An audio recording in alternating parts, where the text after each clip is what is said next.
সহিহ হাদিস কি? বাংলা ভাষায় সহিহ শব্দটা হইল আরবি, বাংলা ভাষায় এর অর্থ হইল শুদ্ধ। বাংলা ভাষায় এর অর্থ হইল শুদ্ধ। তাহলে যেই হাদিস সহিহ না, এই হাদিস অশুদ্ধ।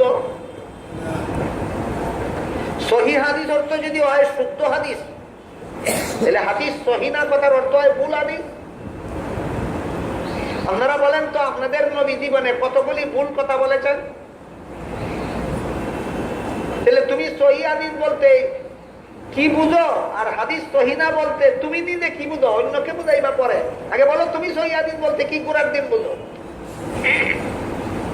এই সহিহ হাদিস নামে দোহাই দেওয়া, এটা বর্তমান চরমপন্থী লামাযহাবীদের আরেকটা দুঃখা। আলেমগণ খুব সহজেই সতর্ক হতে পারবেন, কিন্তু যারা আলেম নন তাদের জন্য এই সহিহ হাদিসের দুকাত থেকে, সহিহ হাদিসের দোহাই দেওয়ার দুকাত থেকে বাঁচা বড় কঠিন ব্যাপার। এই জন্য আপনাদের জানা দরকার যে হাদিসের পরিভাষায় সহিহ হাদিস বলতে কি বুঝায়, কাকে বলে।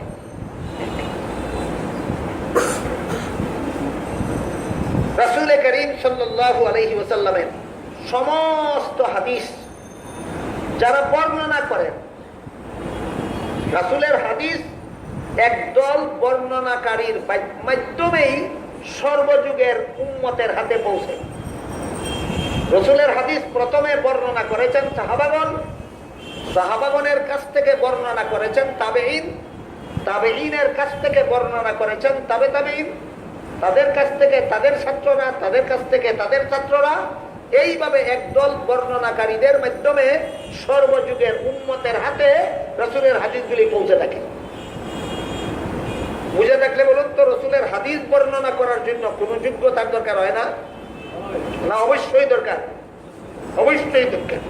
রাসূলের হাদিস বর্ণনা করার জন্য যে সমস্ত যোগ্যতার দরকার, এর মধ্যে একটা ক্ষুদ্রতম যোগ্যতার কথা বলি। যারা রাস্তার পাশে বসে পেশাব করে, যারা রাস্তার পাশে বসে পায়খানা করে, যারা বাজারে খোলামেলা মানুষের সামনে বসে খায়, এগুলি কোনো গুনার কাজ নয়। সতর মানুষকে না দেখাইয়া যদি রাস্তার পাশে বসে পেশাব করে, গুনাহ হবে না। রাস্তার পাশে বসে যদি পায়খানা করে এমন ভাবে যে তার সতর দেখা যায় না, গুনাহ তো। পূর্ণাঙ্গ দেখা যায়, রাস্তার পাশে পায়খানা করতে পারছে, তার মাথা দেখা যায়, মুখ দেখা যায়, মুখ দেখা যায়, এর নিচে চোখ দেখা যায়, গুনাহ হবে, গুনাহ হবে। কিন্তু এমন একটা জায়েজ কাজ, যারা রাস্তার পাশে বসে পেশাব পায়খানা করে, যারা বাজারে খোলামেলা খাওয়া দাওয়া করে, এদের রাসূলের হাদিস বর্ণনা করার যোগ্যতা থাকে না। রাসূলের হাদিস বর্ণনা করার যোগ্যতা থাকে না। তাহলে কি মনে করেন, রাসূলের হাদিস বর্ণনা করা খামখেয়ালি ব্যাপার, চাকরিখানি ব্যাপার, না বিরাট যোগ্যতার দরকার? যোগ্যতা। আর কোন যোগ্যতা একজন মানুষের কাছে এক সমান ভাবে থাকে না, নিশ্চয়ই কিছু বেশ কম হয়। একটা যোগ্যতা সবের সমান নয়। একজনের কোরআন তেলাওয়াত সহিহ, কিন্তু খুব বেশি সুন্দর, শুনতে খুব বেশি সুন্দর। আরেকজন এর কোরআন তেলাওয়াত সহিহ, শুনতে তেমনটা সুন্দর না। আরেকজনের কোরআন তেলাওয়াত সহিহ, কিন্তু শুনতে মোটেও সুন্দর না। অথচ হাদিস শরীফে আল্লাহ রাসূল বলেন, কোরআন শরীফ সুর দিয়া পড়ো। সুর কি? সুর দিয়া কোরআন শরীফ পড়াটা একটা, কোরআন শরীফ পড়ার একটা গুণ কিনা? গুণ সবার মধ্যে সমানভাবে পাওয়া যায় না? ব্যবধান। তাহলে পরিষ্কার হয়ে গেল যে কোনো একটা গুণ সর্বলোকের মধ্যে সমানভাবে পাওয়া যায় না, ব্যবধান হয়। ঠিক রাসূলের হাদিস বর্ণনাকারীদের যে গুণগুলি আছে, এই গুণগুলি সকলের মধ্যে এক সমানভাবে পাওয়া যায় না। এই জন্য হাদিসের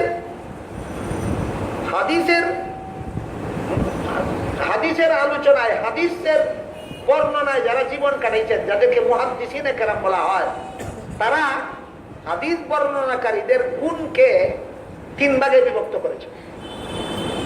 উত্তম যোগ্যতা সম্পন্ন হাদিস বর্ণনাকারী মধ্যে যে গুণাবলীর দরকার, এই গুণাবলী উত্তম পর্যায়ের থাকবে এক দলের মধ্যে, এক দলের মধ্যে মধ্যম ধরনের থাকবে, এক দলের মধ্যে নিম্ন পর্যায়ের থাকবে। উত্তম যোগ্যতা সম্পন্ন বর্ণনাকারীদের বর্ণিত হাদিসকে ইলমে হাদিসের পরিভাষায় সহিহ হাদিস বলে। যারা আলেম নন তাদেরকে এর চেয়ে সহজে বুঝাবার আর কোনো ভাষা আমার জানা নাই। যারা আলেম তারা জানেন যে সহিহ হাদিস কাকে বলে পরিপূর্ণভাবে। যারা আলেম নন তাদেরকে পরিপূর্ণভাবে সহিহ হাদিস কাকে বলে বুঝাবার কোনো উপায় নাই। কেন? হাদিসের পরিভাষাগুলি বোঝার যোগ্যতা অর্জন করার জন্য একটানা 10 বছর মাদ্রাসায় লেখাপড়া করতে হবে। কাজে একটানা 10 বছর যারা মাদ্রাসায় লেখাপড়া করেননি তাদেরকে এর চেয়ে পরিষ্কারভাবে বুঝাবার ভাষা আমার কাছে নাই। হাদিস বর্ণনা করার যোগ্যতা যারা উত্তম পর্যায়ের রাখেন তাদের বর্ণিত হাদিসকে সহিহ হাদিস বলা হয়। যারা মধ্যম ধরনের যোগ্যতা সম্পন্ন তাদের বর্ণিত হাদিসকে হাসান হাদিস বলা হয়। যারা নিম্নতম যোগ্যতা সম্পন্ন, অযোগ্য নয় তবে নিম্নমানের যোগ্যতা, এদের বর্ণিত হাদিসকে যঈফ হাদিস বলা হয়। সুতরাং কোন হাদিস সহি, কোন হাদিস সহি না, হাদিসটা সহি না হইলে হাসান না যঈফ, এগুলি শব্দার্থ দ্বারা আবিধানিক অর্থের দ্বারা চিহ্নিত হয় না ইলমে হাদিসের আলাদা পরিভাষা মতো? ইলমে হাদিসের আলাদা পরিভাষা। এই নামজাবিরা নিজেরাও পরিভাষাগুলি শিখে না, আর যারা শিখছে না তাদের কাছে গিয়া বলে এইটা সহিহ হাদিস না, আমরা মানি না। তুমি নিজেই কি গুড়ার ডিম বুঝো সহিহ হাদিস কারে কয়, আর কি গুড়ার ডিম এদেরকে বুঝাতে চাও সহিহ হাদিস না তুমি মানো না। সহি শব্দের বাংলা অর্থ শুদ্ধ। সহি হাদিস না মানি যা হাদিস এটা শুদ্ধ না, হাদিসটা ভুল। আপনাদের নবী কোনো ভুল কথা বলেছেন? তাইলে তুমি হাদিস সহি না বলতে কি নিজেই কি বুঝো, ওদেরকে কি বুঝাতে চাও? উত্তম যোগ্যতা সম্পন্ন বর্ণনাকারীদের বর্ণিত হাদিসকে সহি হাদিস, এটা পরিভাষা। মধ্যম যোগ্যতা সম্পন্ন বর্ণনাকারীদের বর্ণিত হাদিসকে হাসান হাদিস বলে। নিম্নতম যোগ্যতা সম্পন্ন, অযোগ্য নয়, নিম্নতম যোগ্যতা সম্পন্ন বর্ণনাকারীদের বর্ণিত হাদিসকে যঈফ হাদিস বলা হয়। ইসলামী আকীদা বিশ্বাস প্রমাণের জন্য সহিহ হাদিসের দরকার হয়। ইসলামের কোন আমল প্রমাণের জন্য হাসান হাদিস যথেষ্ট হয়, আর কোন আমলের ফজিলত যঈফ হাদিসের দ্বারাও প্রমাণ হয়। এবার বলেন কোন হাদিস মানবেন, কোন হাদিস না?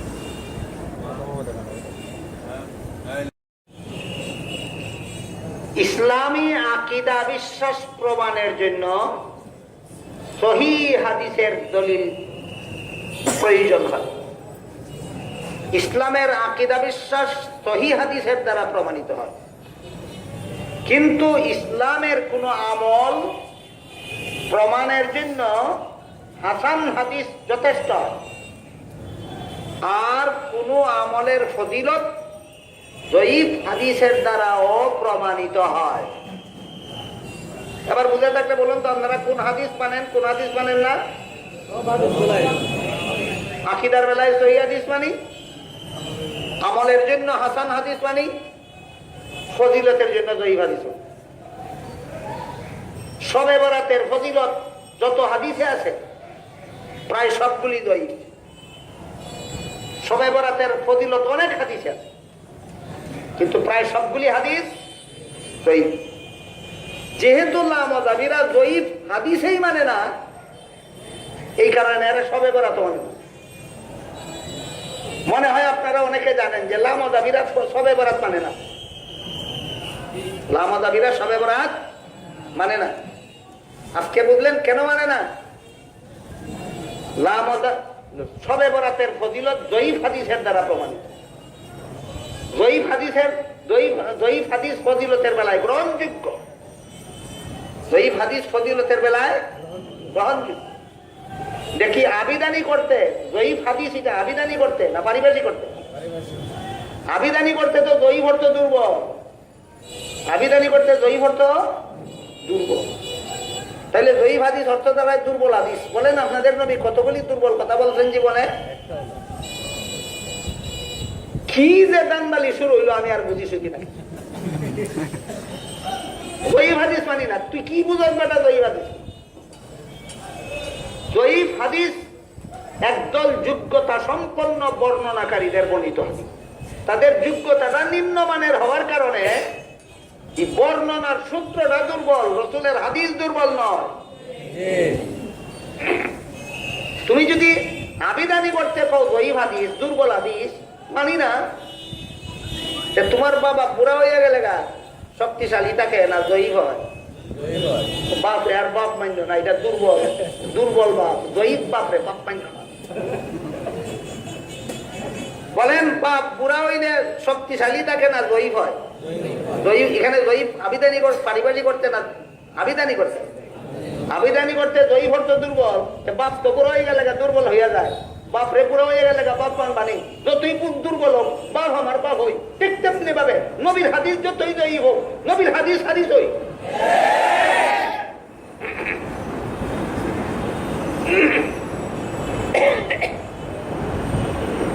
কাজে কাজেই বিশুদ্ধ মতবাদ হইল মুসলমানদের হাদিস সবগুলি মানার অবস্থা ব্যবস্থা আছে।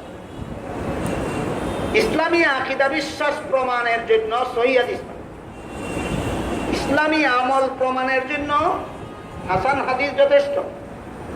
ফজিলত প্রমাণ হয় জয়ীফ হাদিসের দ্বারাও, জয়ীফ হাদিসের দ্বারাও ইসলামী কোন আমলের ফজিলত প্রমাণিত হয়।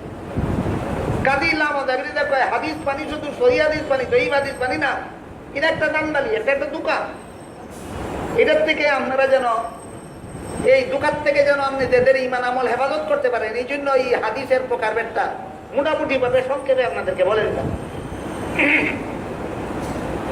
আর সবচেয়ে বড় মজার কথা হইল সহিহ হাদিস কাকে বলে, এই ব্যাপারেও ভিন্ন ভিন্ন মাযহাব আছে। ইমাম বুখারীর মাযহাব মতে সহিহ হাদিস একরকম, ইমাম মুসলিমের মাযহাব মতে সহিহ হাদিস আরেক রকম। তুমি যে সহিহ হাদিস মানো, অন্য হাদিস তো মানোই না। তুমি যে সহিহ হাদিস মানো কার মাযহাব মতো? ইমাম বুখারীর মাযহাব মতো না ইমাম মুসলিমের মাযহাব? যদি বলো ইমাম বুখারীর মাযহাব মতো সহিহ হাদিস মানি, তবুও হাদিস মানতে গেলে মাযহাব মানতে হইল। যদি বলো ইমাম মুসলিমের মাযহাব মতো সহিহ হাদিস মানি, তবুও হাদিস মানার আগে মাযহাব মানতে হইল। সুতরাং মাযহাব মানা ছাড়া হাদিস মানার কোনো পথ নাই। মাযহাব মানা ছাড়া হাদিস মানার কোনো পথ নেই। হাদিস মানতে হইলে মাযহাব মানতে। এর আরেকটা উদাহরণ, জানি না গত বছর বলেছি কিনা, আবার বলি শুরু। হযরত রাসূল করিম সাল্লাল্লাহু আলাইহি ওয়াসাল্লাম মেরাজে গেলেন,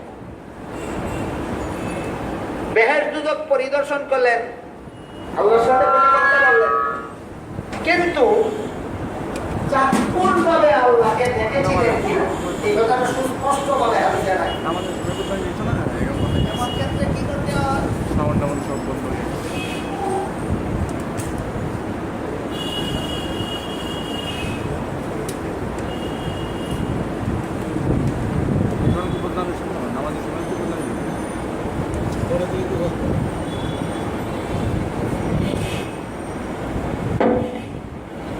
যে ক্ষেত্রে সুস্পষ্ট সমাধান কুরআন হাদিসের ভাষ্যে পাওয়া যায় না, এমন ক্ষেত্রে কি করতে হয়?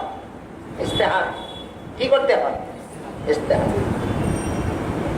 নবীর বিবি আয়েশা ইস্তেহাদ করে কইলেন যে মেরাজের রাত্রে রাসূল আল্লাহর সাথে কথা বলেছেন, কিন্তু চাক্ষুষভাবে দেখেননি। এটা নবীর বিবি আয়েশার মাযহাব। নবীর চাচাতো ভাই আব্দুল্লাহ ইবনে আব্বাস রাদিয়াল্লাহু আনহু ইজতিহাদ করে বলেন, নবী মেরাজের রাতে আল্লাহর সাথে কথাও বলেছেন, চাক্ষুষভাবে দেখেছেন। কথাও বলেছেন, চাক্ষুষভাবে দেখেছেন। এটা কার মাযহাব? ইবনে আব্বাস। মেরাজের রাতে রাসূল আল্লাহকে দেখলেন কিনা এই ব্যাপারে নবীর বিবি আয়েশার মাযহাব একটা, ইবনে আব্বাসের মাযহাব আরেকটা। তুমি মেরাজের হাদিস মানো কিনা বলো? যদি বলো মানি, আল্লাহকে দেখেছিলেন কিনা বলো। যদি বলো দেখেননি, আয়েশার মজাব মতো মেরাজের হাদিস মানছ? যদি বলো দেখেছেন ইবনে আব্বাসের মজাব মতো মেরাজের হাদিস মানছ। কাজেই মজহাব না মানা পর্যন্ত হাদিস মানার কোনো পথ নাই। মেরাজের হাদিস মানতে পারবেন এই দুইজনের মজাব না মেনে, হয়তো আয়েশার মজাব মানতে হবে মেরাজের হাদিস মানতে গেলে, আর না হয় ইবনে আব্বাসের মজহাব মানতে হবে মেরাজের হাদিস মানতে গেলে। সুতরাং মজহাব হাদিস মানি মজহাব মানি না, এই কথাটাই একটা দান্দালি। মজহাব না মানা পর্যন্ত হাদিস মানার কোনো পথ নাই। সবচেয়ে বড় মূল্যবান কথা হলো মজহাব শব্দের অর্থই পথ। মজহাব শব্দের অর্থই পথ। কিসের পথ? কুরআন হাদিস সঠিকভাবে মানার পথ। কিসের পথ? কুরআন হাদিস সঠিকভাবে মানার পথের নামই মজহাব। মজহাব মানো না, তোমার জন্য কুরআন হাদিস সঠিকভাবে মানার কোনো পথ নাই। কথা বুঝলেন কিনা দেখুন। যাই হোক, মূল আলোচনা থেকে বেড়ে যায়। আকীদা প্রমাণ হয় কেমন হাদিসের দ্বারা? আমল প্রমাণ হয় কেমন হাদিসের দ্বারা? ফজিলত প্রমাণ হয় কেমন হাদিসের দ্বারা?